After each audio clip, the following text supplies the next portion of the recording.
The great hall of the Galactic Council buzzed with noise. Hundreds of alien beings from across the galaxy sat in their floating seats, talking loudly about trade deals and border disputes. The air smelled of different alien scents mixed together.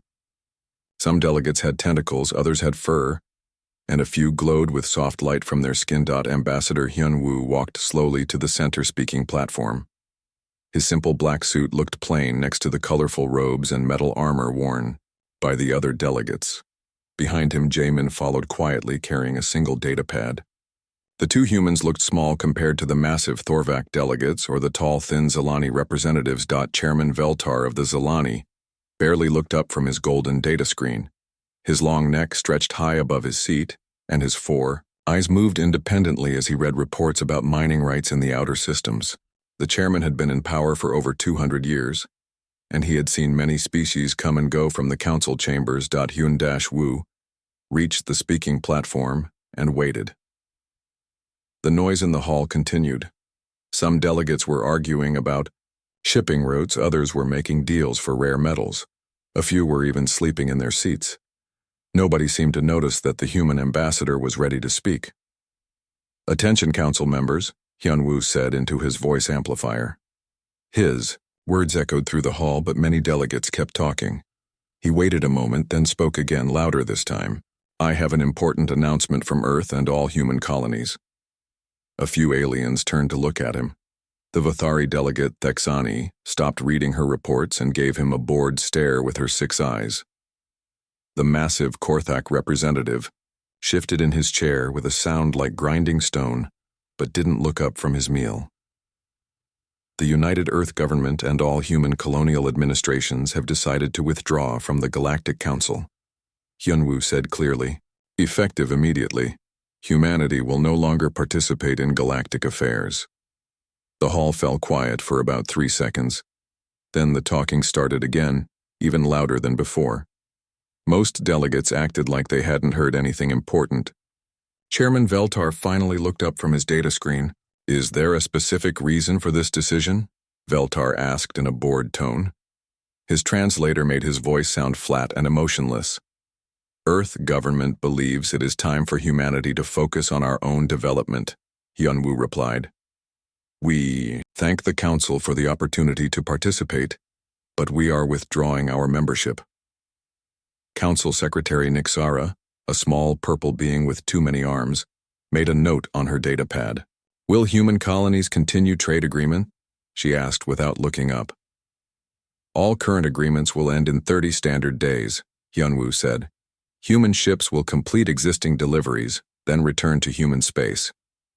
Around the hall, a few delegates started paying attention.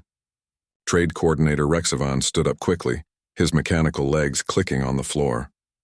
"What about the food shipments to the outer colonies? Humans supply 70% of agricultural products to non-farming worlds. Other species will need to find new suppliers." Jamin spoke for the first time. His voice was calm and quiet. "And medical supplies?" asked Dr. Zindala from the Medical Consortium. "Human doctors run most emergency response teams. You will need to train your own medical staff," Hyun-woo answered simply. The questions kept coming, but Hyun-woo and Jamin gave the same type of answers. Humans were leaving. Other species would have to manage without them. There would be no negotiation, no compromise, no delay. In the back of the hall, General Cathmore of the Hegemony Defense Force was starting to look worried. He knew that humans mediated most peace talks between warring species. Without human diplomats, old conflicts might start again. But Chairman Veltar just waved one of his long arms dismissively. "If humans wish to isolate themselves, that is their choice. The galaxy managed fine before humans joined us 50 years ago. We will manage fine without them." Many delegates nodded in agreement. The Thorvac ambassador laughed, a sound like rocks falling down a mountain. "Good riddance," he rumbled. "Humans always ask too many questions anyway." Hyun-woo bowed slightly. To the chairman, "Earth government thanks the Council for your understanding. All human facilities will be transferred to local control within 60 days. Good day." The two humans walked out of the hall. Behind them, the delegates were already back to their usual business. Nobody followed them or asked them to reconsider. Outside the council building, Jamin activated his communication device. Signal sent to all human facilities, he told Hyunwoo. Operation Silent Departure has begun. Across the galaxy, the message reached every human outpost, ship, and settlement.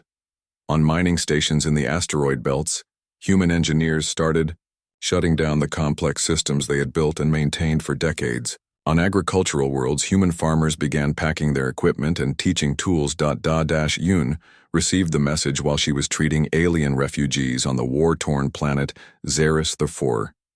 She looked around the medical camp she had built from nothing 3 years ago. Thousands of alien families had found safety here.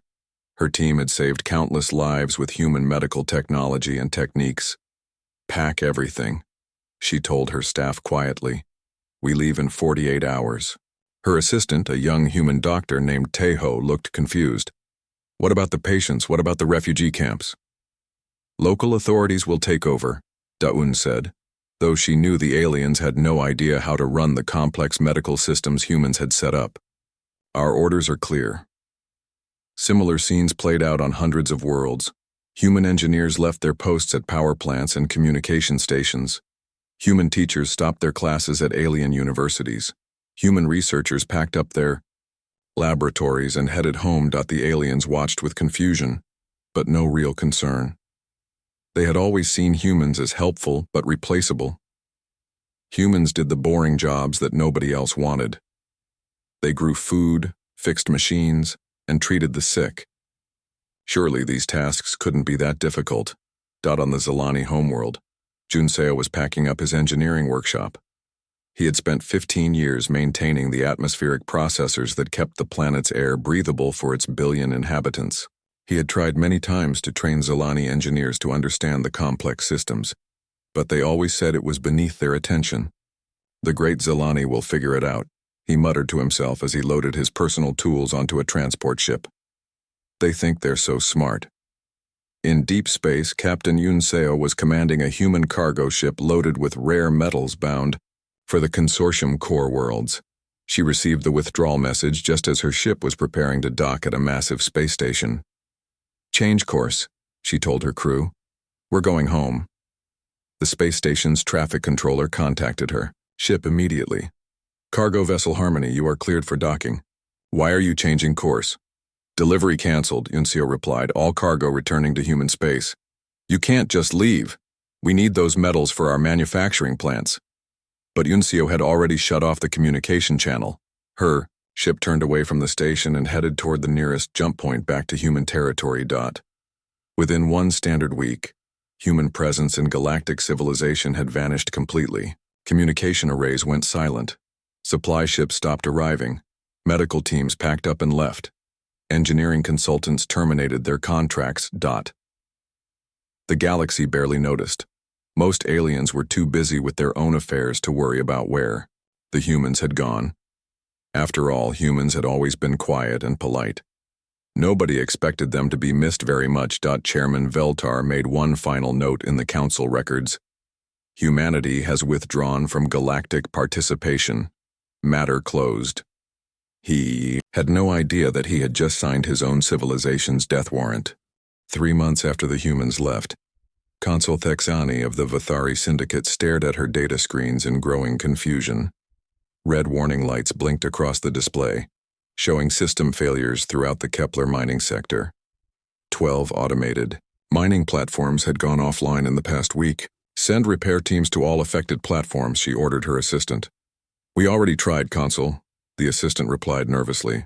Our engineers can't fix the problems. They say the systems are too complex.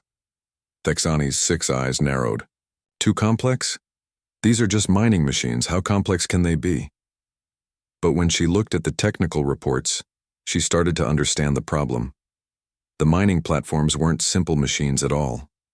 They were incredibly complicated, systems that worked together in ways that made no sense to Vathari engineers. Every part depended on every other part in patterns that seemed impossible to follow. Young comma. The human engineer who had designed those platforms was now working on a new human colony world called Haven. She was helping build mining systems that were even more advanced than the ones she had left behind. The work was easier now because she didn't have to explain every detail to aliens who couldn't understand basic engineering principles.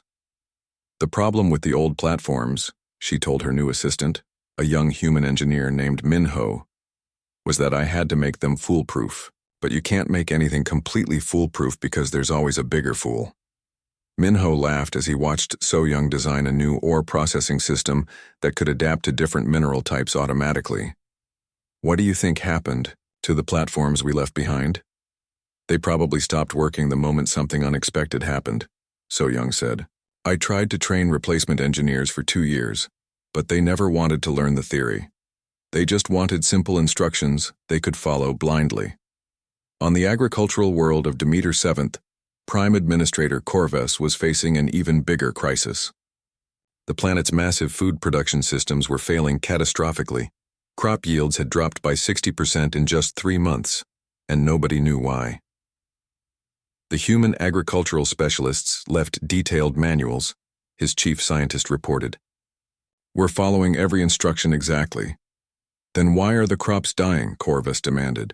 We don't know. The manuals tell us what to do, but not why to do it. When something goes wrong, we have no idea how to fix it.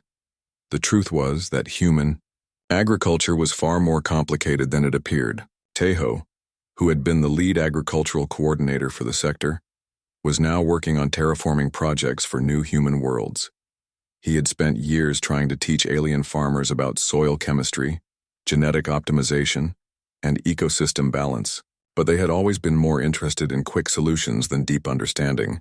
You can't just follow a recipe when you're growing food for billions of people, Tejo explained to his new team as they planned crops for a freshly terraformed planet. Every world is different. Every season brings new challenges. You have to understand the science behind what you're doing. His new assistant, a recent graduate from Earth's Agricultural Academy, nodded eagerly. What about the worlds we left behind? Won't they figure it out eventually? Tejo looked sad for a moment. Maybe, but not before a lot of people go hungry. I tried to teach them, but they thought farming was simple work that anyone could do. The problems were spreading faster than anyone expected. On the core world of Nexus Prime, Emergency Coordinator Vexishin was dealing with system failures across multiple sectors. The planet's communication network was breaking down, medical diagnostic equipment was producing wrong results, and the traffic control system for orbital shipping was becoming unreliable. All of these systems were designed or maintained by humans, his technical staff reported. Without them, we can't figure out how to fix the problems. Hire consultants from other species, Vexishin ordered. We tried. Nobody else understands human technology well enough to repair it. The systems are too integrated, too dependent on each other. Minho, who had designed many of those integrated systems during his time as a human consultant, was now working on communication networks for the growing human colonial empire. He remembered the frustrating meetings where alien supervisors had dismissed his suggestions for cross-training and knowledge transfer. They always said they would learn the systems later, he told his colleague Wu Bin as they installed a new planetary communication hub. But later never came. They were too proud to admit they needed to learn from humans. The medical crisis was the worst of all. Dr. Zindala of the Andromedan Medical Institute watched helplessly as her most advanced diagnostic systems failed to identify a plague spreading across 3 different worlds. The computers kept asking for human oversight protocols that nobody understood. What are oversight protocols? She asked her staff desperately. We don't know. The human doctors never explained them. They just said the systems needed human judgment to work properly. Human judgment for what? We don't know that either. The truth was that the medical systems had been designed to work with human intuition and pattern recognition abilities. Minho, who had helped design the diagnostic software, had built it to complement human medical thinking, not replace it. Without human doctors to interpret the results and make complex decisions, the systems were just expensive machines that produced meaningless data. On his new assignment at a human colonial medical center, Minho was developing even more advanced diagnostic tools. These new systems were designed entirely for human use without any need to accommodate alien medical practices. The old systems were compromises, he explained to the Colonial Medical Director, Dr. Yejin. I had to make them work for species that think differently than humans. These new systems can be much more powerful because they're designed specifically for human minds. Meanwhile, the galactic economy was starting to show serious strain. Trade coordinator Rex Van discovered that supply chains across the galaxy were breaking down without human logistics experts. Food wasn't reaching the worlds that needed it. Raw materials were piling up in the wrong locations and shipping schedules were falling apart. How did the humans manage all this? He asked his staff in desperation. We don't know. They made it look easy, but apparently it wasn't. So Jin, who had been one of the human logistics coordinators, was now managing supply routes for humanity's expanding colonial empire. She had tried for years to teach alien bureaucrats about efficiency optimization, supply chain management, and predictive planning. But they had always been more interested in following traditional procedures than learning new methods. The problem, she told her new team as they planned supply routes for a dozen human colonies, was that they thought logistics was just about moving things from one place to another.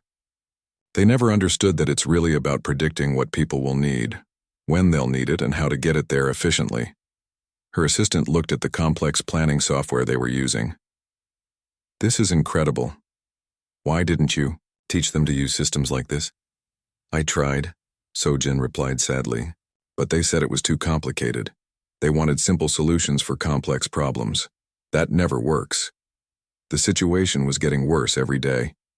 On the war-torn planet Zaris 4, the refugee camps that Da-Un had built were falling apart without human management. The local authorities had no idea how to maintain the complex systems that kept thousands of displaced families fed, housed, and healthy. The humans left instruction manuals, the local administrator reported to his superiors. But the manuals assume we understand things we don't understand. Like what? Like why the water purification system needs to be cleaned in a specific sequence. Like why the food distribution follows certain patterns. Like why some medical treatments work for some species but not others. Da-Un, now working at a medical facility on New Terra, heard reports about the failing refugee camps from other humans who were monitoring galactic news. She felt sad about the suffering, but she also felt frustrated. We spent 3 years trying to train local staff, she told her colleague Hyun-Soo. Every time we explained why something was important, they said they would learn it later. They were too busy to learn while everything was working, and now that things aren't working, now it's too late. You can't learn complex systems while they're falling apart around you. Across the galaxy, the pattern was the same everywhere. Systems that had seemed simple when humans were running them turned out to be incredibly complex. Tasks that had looked easy when humans were doing them required knowledge and skills that other species didn't possess. Worse yet, conflicts were starting to break out in sectors where humans had been keeping the peace. General Cathamore of the Yao Hegemony Defense Force received reports of 3 new wars starting in systems where humans had been mediating disputes for decades. Without human diplomats, the old grudges are coming back, his intelligence chief reported. Species that haven't fought for 50 years are mobilizing their fleets. Wu Bin, Earth's former chief negotiator, was now helping establish defensive treaties between human colonies. He had prevented dozens of wars during his career, but now his expertise served only human interests. The irony, he told his new diplomatic team, is that they're going to need mediators more than ever now. Chief Medical Officer Zindala stared at the data screens in horror as the plague spread to 7 more worlds. Her best computers, the most advanced medical diagnostic systems in the galaxy, were completely useless. Every analysis came back with the same message. Unable to identify pathogen. Human oversight required. What does that even mean? She screamed at her technical staff. Human oversight for what? We think it means the systems need human doctors to interpret the results, her chief technician replied nervously. The computers can collect data, but they can't understand what the data means without human guidance. The truth was even worse than that. Minho, who had designed those diagnostic systems years ago, had built them to work with human medical intuition. The computers could scan for thousands of different diseases and conditions, but they relied on human doctors to notice patterns that couldn't be programmed into any machine. Now, working at a human medical research facility on New Sol Colony, Minho was developing treatments for diseases that affected human colonists on different worlds. When he heard reports about the galactic plague through intercepted communications, he shook his head sadly. The diagnostic systems were never meant to work alone, he told his research partner, Dr. Yun-ji. They were tools to help human doctors think faster and see more clearly. Without human minds to guide them, they're just expensive data collectors. Could the aliens figure out how to use them properly? Maybe if they spent 10 years learning human medical theory, but they don't have 10 years. The plague wasn't the only medical crisis. Across the galaxy, alien hospitals were discovering that they couldn't perform many routine procedures without human expertise. Surgical robots stopped working correctly. Diagnostic equipment produced confusing results, and treatment protocols failed without human oversight. Dr. Seo Jun, formerly a human surgeon at the prestigious Galactic Medical Center, was now running a small clinic on the frontier colony of New Busan. He had tried for years to train alien doctors in advanced surgical techniques, but they had always relied too heavily on automated systems. Surgery isn't just about following procedures, he explained to his human medical students. Every patient is different. Every operation brings unexpected challenges. You need judgment, intuition, and the ability to adapt when things go wrong. His student looked concerned. What about the alien doctors we left behind? Can they manage without the automated systems? They'll have to learn the hard way, Seojun said quietly. The same way human doctors learned for thousands of years, before we had advanced technology. But many patients will die while they're learning. The economic collapse was accelerating. Trade coordinator Rexavon watched helplessly as interstellar commerce fell apart completely.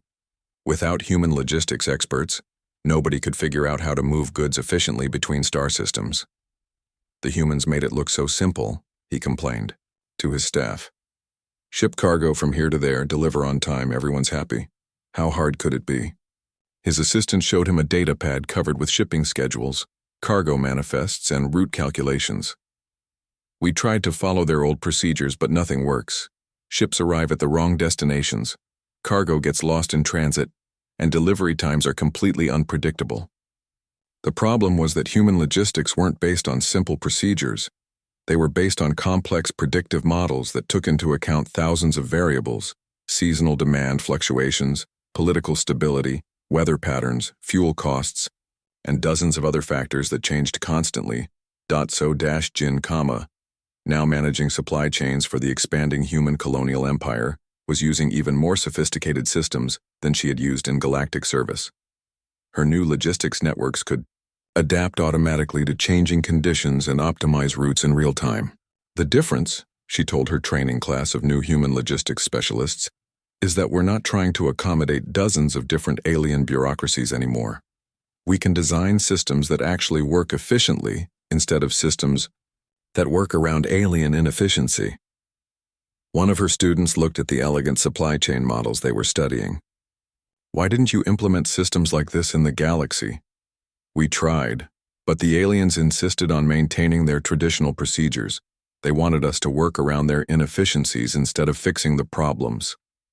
Meanwhile, conflicts were erupting throughout the galaxy as old diplomatic agreements collapsed. General Cathmore of the Hegemony Defense Force was struggling to prevent 3 different wars from escalating into full-scale galactic conflicts.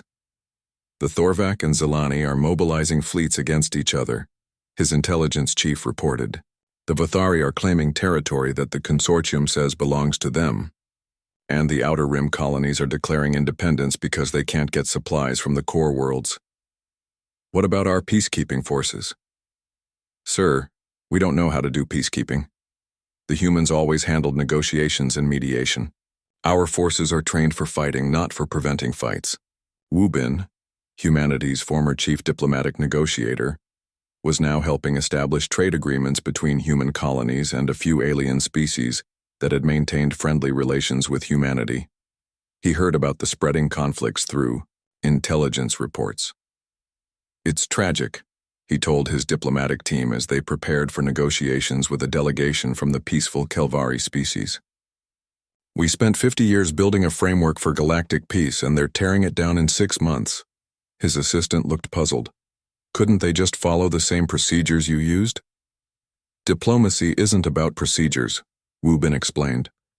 "It's about understanding what different species really want, finding creative solutions that everybody can accept, and building trust over time. You can't learn that from a manual." The infrastructure failures were getting worse every day. On the Zilani homeworld, the atmospheric processors that kept the planet habitable were showing signs of serious malfunction. Jun Seo's replacement, a Zilani engineer named Kextal, was completely overwhelmed by the complexity of the systems. The human engineer left detailed manuals, Kextal reported to his supervisors. But the systems keep producing error messages that aren't in the manuals. What kind of error messages? Things like atmospheric composition anomaly detected and pressure differential exceeding safe parameters. The manuals tell us what these things mean, but not how to fix them. The problem was that Jun Seo had designed the atmospheric processors to be self-maintaining under normal conditions, but they required constant human oversight to handle unusual situations. He had tried to train Zilani engineers to understand the theoretical principles behind the systems, but they had always said that theory was less important than practical operation. Now, working on terraforming projects for new human worlds, Jun Seo was building atmospheric systems that were even more sophisticated than the ones he had left behind.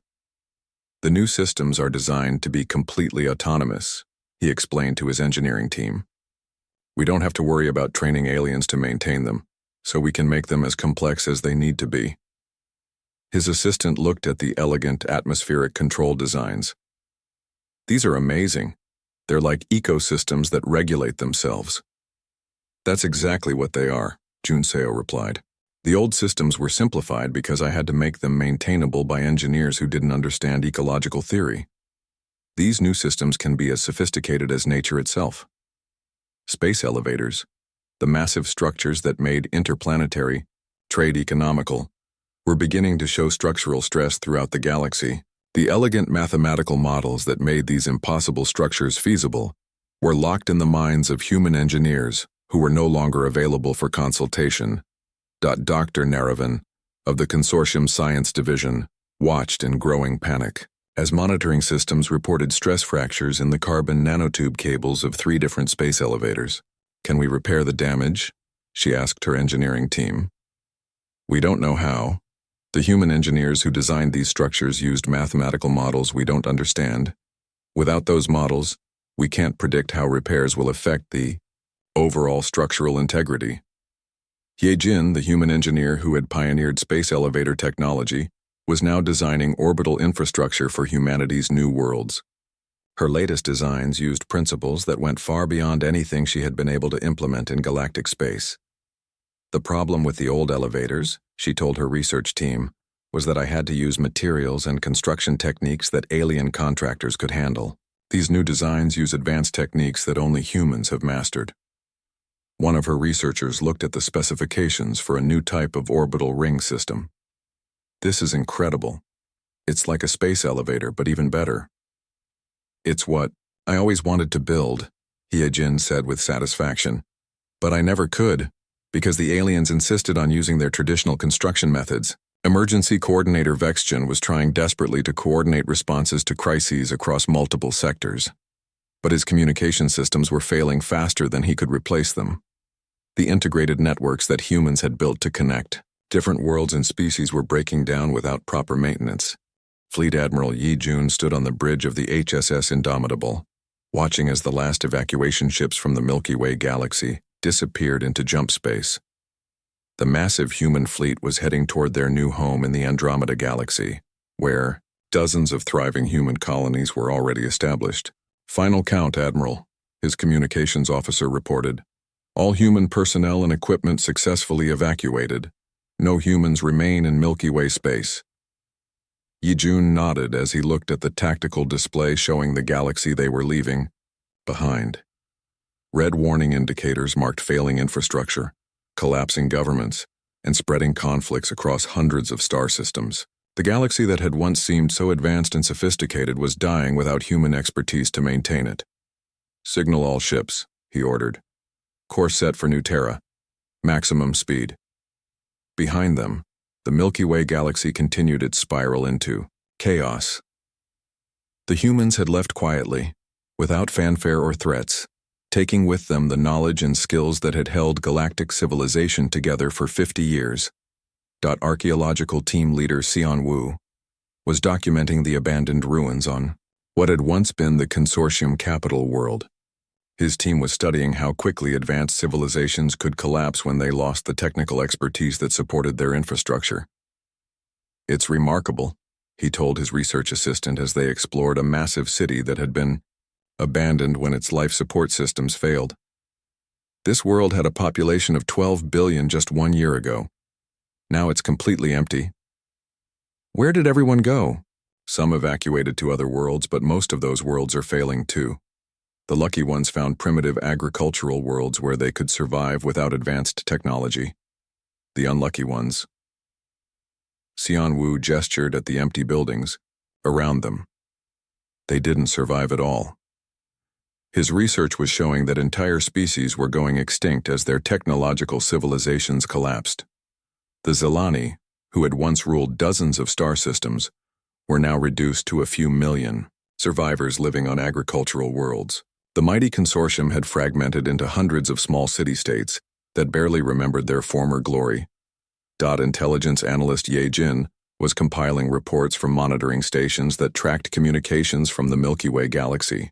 Her job was to keep human leadership informed about the situation they had left behind. "The Thorvac-Zelani War ended last month," she reported to the Human Colonial Council. "Both species were too weakened by infrastructure failures to continue fighting. The surviving populations have formed agricultural settlements and appear to be reverting to pre-industrial technology." "What about the other major powers?" asked Colonial Administrator Dong Hyun. "The hegemony split into tribal confederations. The Vothari Syndicate collapsed completely. The Outer Rim colonies have formed primitive trading confederations, but they're operating at technology levels from centuries ago. Any signs that they're recovering or rebuilding?"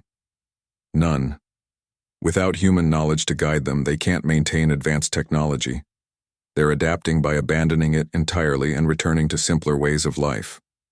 Dong Hyun was overseeing the establishment of New Busan, which was already larger and more advanced than any city that had ever existed in galactic space. The human colonies were experiencing unprecedented growth and technological advancement, now that they were free from the limitations of accommodating alien civilizations.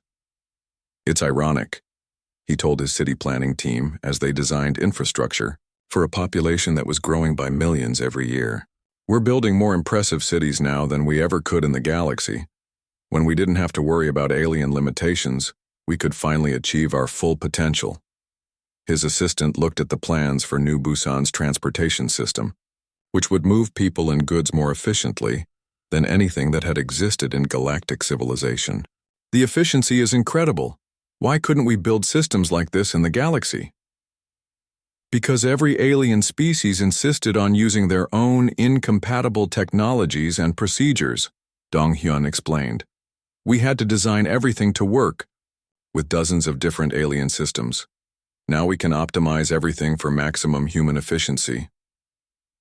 Captain Yoon Seo of the HSS Pioneer was commanding one of the deep exploration fleets that were surveying potential new colony worlds in Andromeda.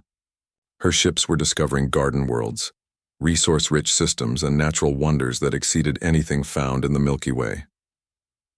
"New Earth colony established successfully," she reported to Fleet Command. "Population, 50,000, and growing rapidly. Agricultural systems online. Manufacturing facilities operational, defensive systems active. Status of other colonies in your sector? All colonies are exceeding projected growth rates. We're finding that human settlements develop much faster when we don't have to accommodate alien requirements or work around alien inefficiencies." Her exploration work was revealing that humans were natural colonizers who could adapt to almost any environment. Without the constraints of galactic regulations and alien interference, Human expansion into Andromeda was proceeding at an incredible pace. Elder statesman Seung Ho, one of the architects of humanity's exodus, was preparing to enter cryosleep for the journey to the outer colonies. At nearly 200 years old, he had lived through humanity's first contact with galactic civilization, their 50 years of service to other species, and finally their quiet departure. The hardest part, he told his successor before entering cryosleep, was watching them take our help for granted. We gave them everything we could. We tried to teach them everything we knew. We spent 50 years trying to lift them up to our level, but they never appreciated what we were doing. Worse than that, they convinced themselves that we were the primitive ones. They thought our willingness to help was a sign of weakness rather than strength. They saw our quiet competence as proof that our work was simple and unimportant. Seung Ho made his final log entry before the cryosleep chamber closed around him. We gave the galaxy 50 years of our best efforts. We built their infrastructure, grew their food, healed their sick, and kept their peace. We asked for nothing in return except the chance to learn and grow alongside other species. Instead, they treated us as servants and dismissed our contributions as unimportant. Now they will learn what the galaxy looks like without humanity, and we will build something better in the stars they cannot reach. Years passed in the Andromeda galaxy as human civilization flourished beyond anything they had achieved in the Milky Way. Cities that spanned entire continents rose from terraformed worlds. Engineering projects that dwarfed the greatest achievements of galactic civilization were completed with elegant efficiency. Scientific discoveries that had been impossible under galactic constraints revolutionized human understanding of the universe. The few long-range monitoring stations that still observed the Milky Way reported a galaxy that had returned to a dark age. Most worlds had lost the ability to communicate across interstellar distances. Space travel had become rare and dangerous without human navigation systems. The grand civilizations that had once ruled star systems were reduced to scattered settlements, struggling to maintain basic agriculture. But in Andromeda, humanity was writing a new chapter in the story of intelligent life in the universe. Human colonies numbered in the thousands. Human populations were growing exponentially, and human technology was advancing at a pace that would have been impossible under the constraints of galactic accommodation. Dr. So Young, now the chief engineer for the Andromeda Colonial Authority, was designing stellar engineering projects that could modify the behavior of entire star systems. Her work was creating custom environments for human colonies that were perfectly adapted to human needs. The beauty of working in Andromeda, she told her engineering team, is that we can build exactly what we need without worrying about whether other species can understand or maintain our work. We can pursue perfection instead of settling for compromise. Her assistant looked at the plans for a stellar modification project that would optimize a star's energy output for human use. This is incredible. You're essentially rebuilding solar systems. We're creating environments that are perfectly suited for human life and human civilization, So Young replied with pride. We're not adapting to alien worlds anymore. We're making worlds that adapt to us. The final irony was discovered when human deep space explorers developed sensors powerful enough to observe the Milky Way galaxy from Andromeda. What they saw confirmed that the galaxy they had left behind was indeed in its final decline. Most star systems are dark now, reported the lead observer to human leadership. We can detect maybe 1% of the communication traffic that existed when we left. The galactic civilizations appear to have collapsed completely. Any signs of recovery? None. The few remaining populations seem to have stabilized at pre-industrial technology levels. They're surviving, but they're no longer spacefaring civilizations. And they never tried to follow us to Andromeda. They couldn't. They lost the ability to maintain interstellar travel within 2 years of our departure, even if they wanted to follow us. They no longer have the technology to do so. The observer's final report summarized the end of galactic civilization. Chairman Veltar felt something he had never experienced in his 200 years of life: pure terror. The atmospheric processors on the Zilani homeworld were failing catastrophically, and his planet's air was slowly becoming poisonous. Billions of Zilani would die within weeks if the systems couldn't be repaired. Contact the human engineers immediately, He ordered his communications staff with desperation in his voice. "Sir, we've been trying for months," his aide replied nervously. "All human colonies have gone completely silent. Our long-range communications can't reach them anymore." Feltar stared at the atmospheric readings on his data screen. Oxygen levels were dropping steadily while carbon dioxide levels rose toward lethal concentrations.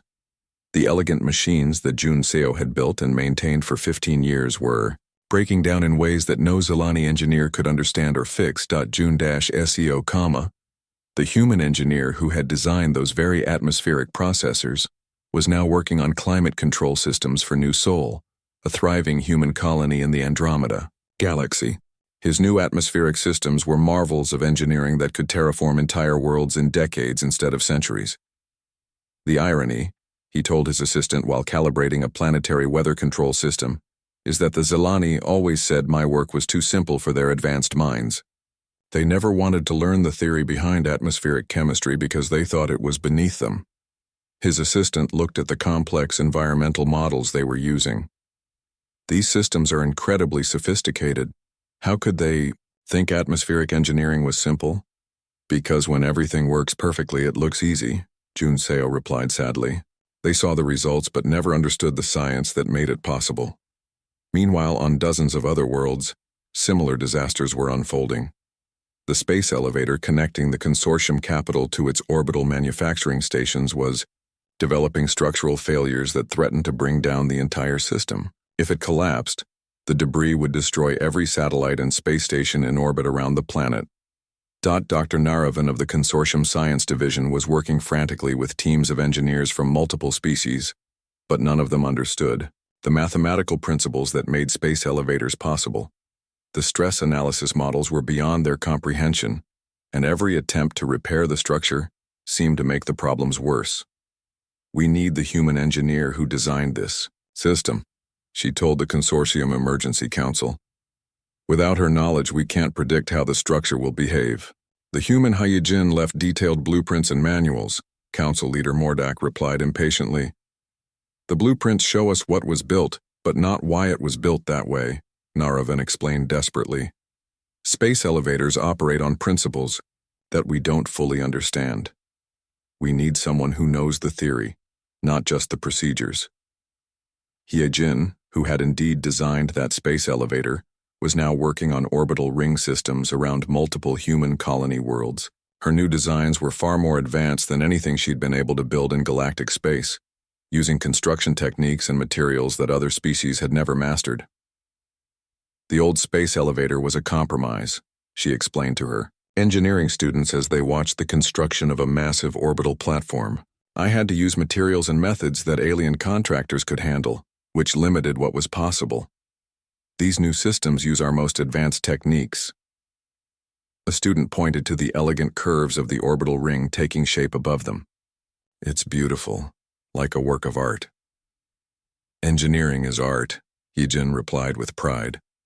"When you truly understand the principles behind what you're building, the optimal solution is always elegant." The aliens never understood that beauty and efficiency go together in engineering. The medical crisis had become a pandemic that was spreading across multiple star systems. Without human diagnostic expertise, alien medical systems couldn't identify new diseases or develop effective treatments. Hospitals were overwhelmed with patients they couldn't help. Dr. Zindala had watched thousands of patients die, while her advanced medical computers produced meaningless data.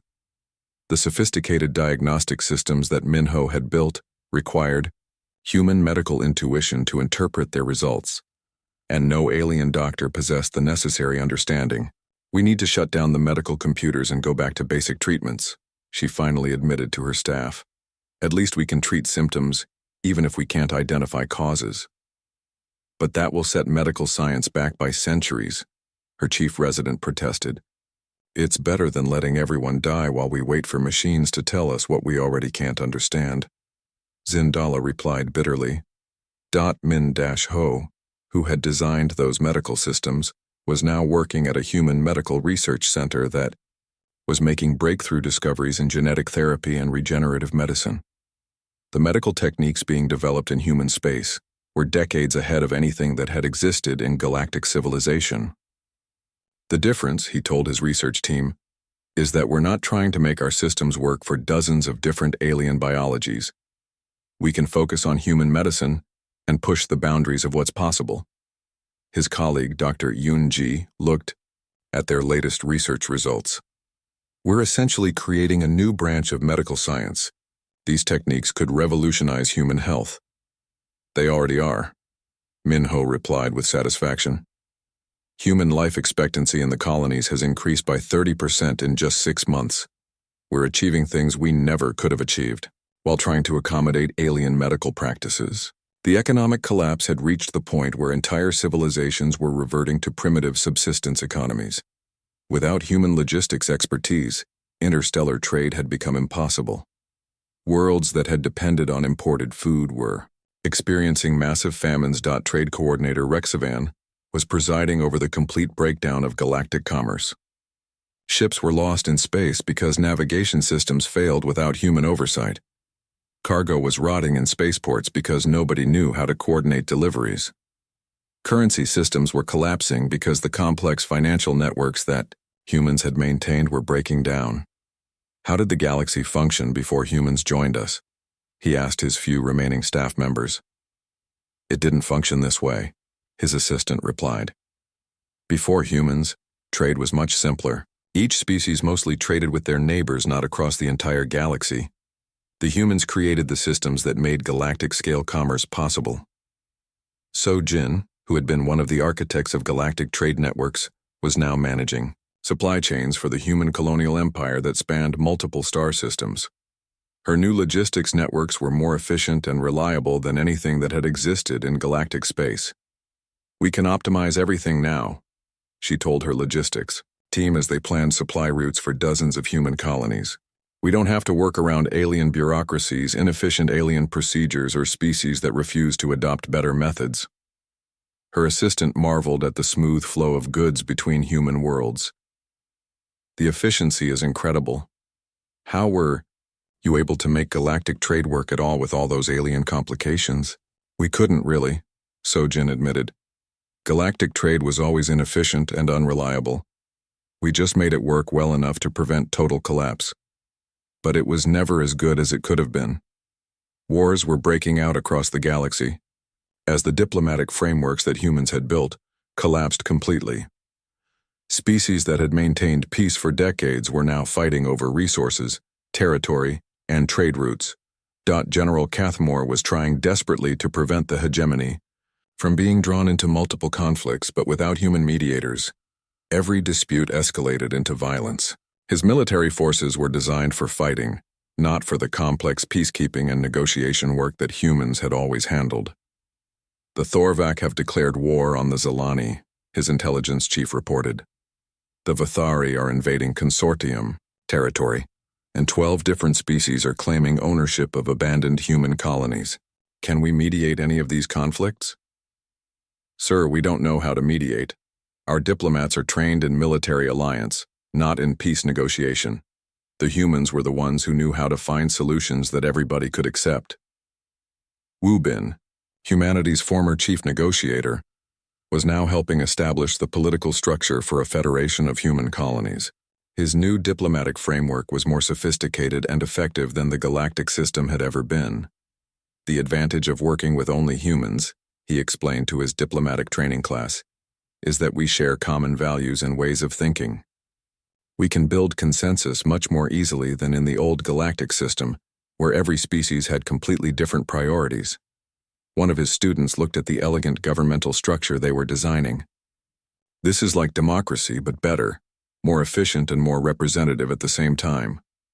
It's what we always wanted to build, Wu Bin replied with satisfaction. But we could never implement it in galactic space because we had to accommodate species that didn't understand or value democratic principles. Emergency services across the galaxy were collapsing as the integrated response systems that humans had built failed without proper maintenance. Natural disasters, industrial accidents, and medical